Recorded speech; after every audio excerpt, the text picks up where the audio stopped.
Hello and welcome to my another video. So today I am showing you what my current scanning setup is for all of my film photography. I don't have anything fancy. I would love to be able to start doing digital scans in the sense of using a mirrorless camera and a lens, light box, so on and so forth. However, it's a little bit out of my budget at the present moment in time. So what normally happens is I either, depending on the type of film, if it's slide film, I will have the lab that I use scan it for me, because I don't like scanning slide and E6 process and that sort of thing. Anything for C41 and chemicals and the old black and white, I can scan all of that myself. In this clip, you'll see that I use the Epson flatbed scanner. It's the Epson Perfection 3600. I got a very good deal on getting this way back in the day. As I then started venturing into doing more of this film photography, and obviously finding a few ways to just make life a little bit easier and cheaper when it comes to obviously doing it, scanning film. A little bit about obviously the scanner. I think it's a great scanner.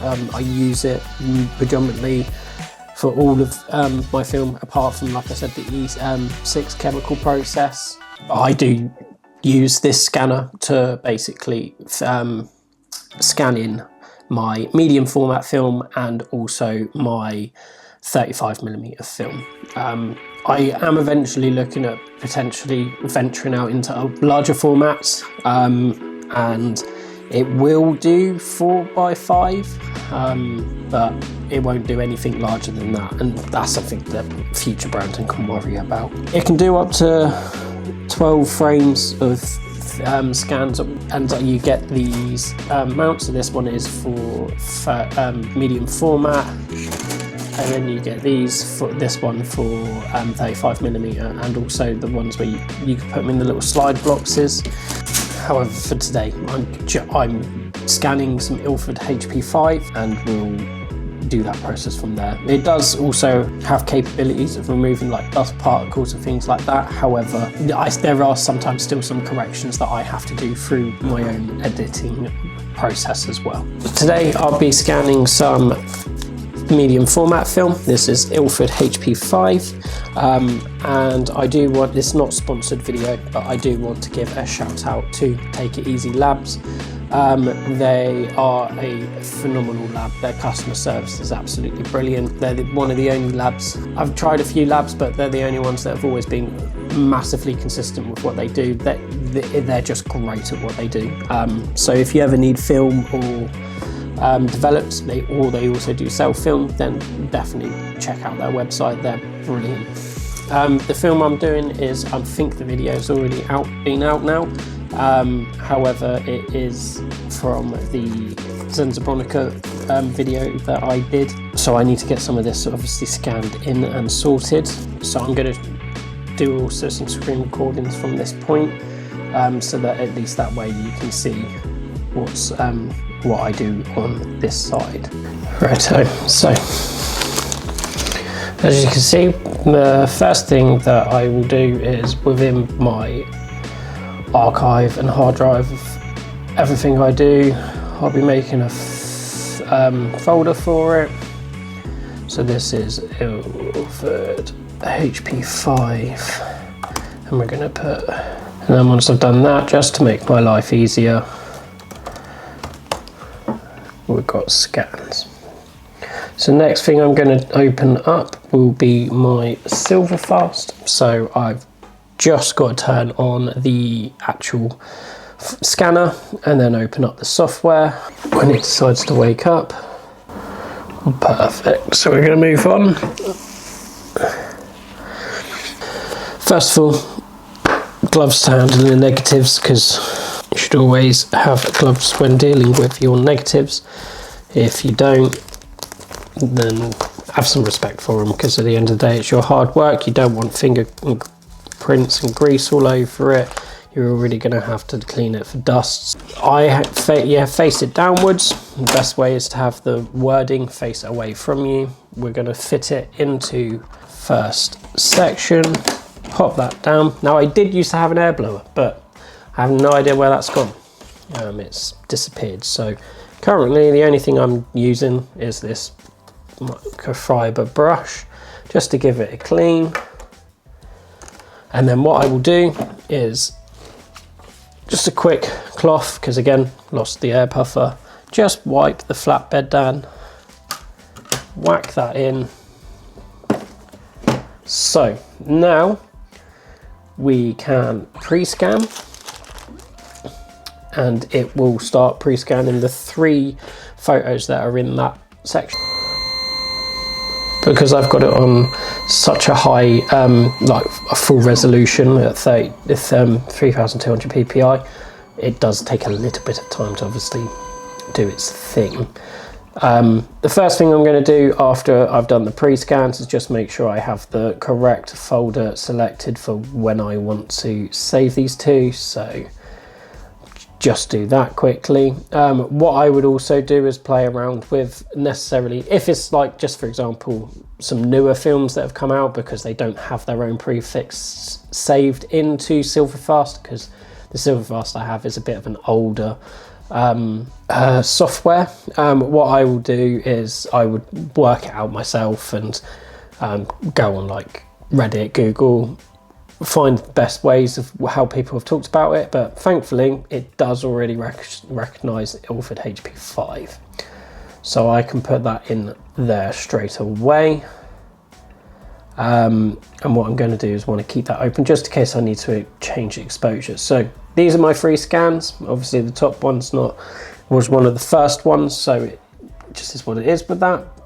We'll go for that one first, because generally what I will do is I will zoom into it, it will pre-scan, then that zoom, and I can work off the exposures and stuff like that from there. So let's zoom in.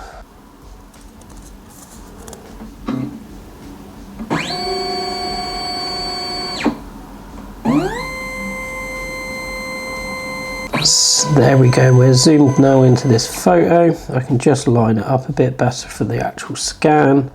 As you can see, it needs to be a bit bigger. It's quite a dark photo, so we're just going to increase the exposure. And then what I will do is pretty much use that for the rest of these scans.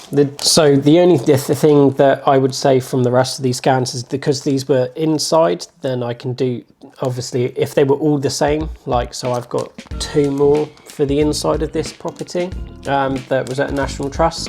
I could probably go ahead and just scan those all on these same settings, and then when I go to edit in my other editing suite, I can work out from there. The ones with the outsides, I will then just do a quick redo of that.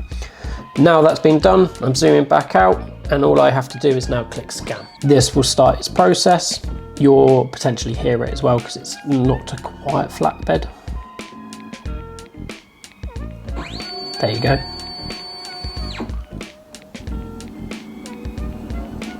So, like I said earlier, because it's working 3200 ppi, and it's the fullest resolution that you option that you can pick through it.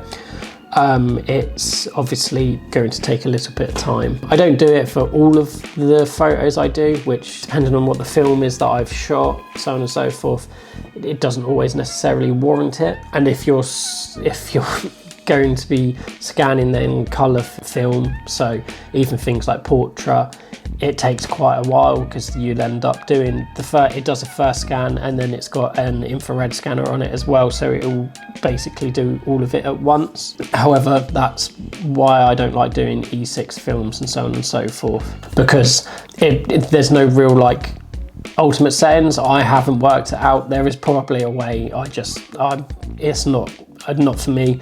The same when I'm going to venture into trying some new films as well in the coming years. And this year, the plan will probably be not to actually scan those myself. I've never scanned, like just say for example, black and white infrared. There is a secret film that I've managed to get my hands on that I'm not going to just say about just yet.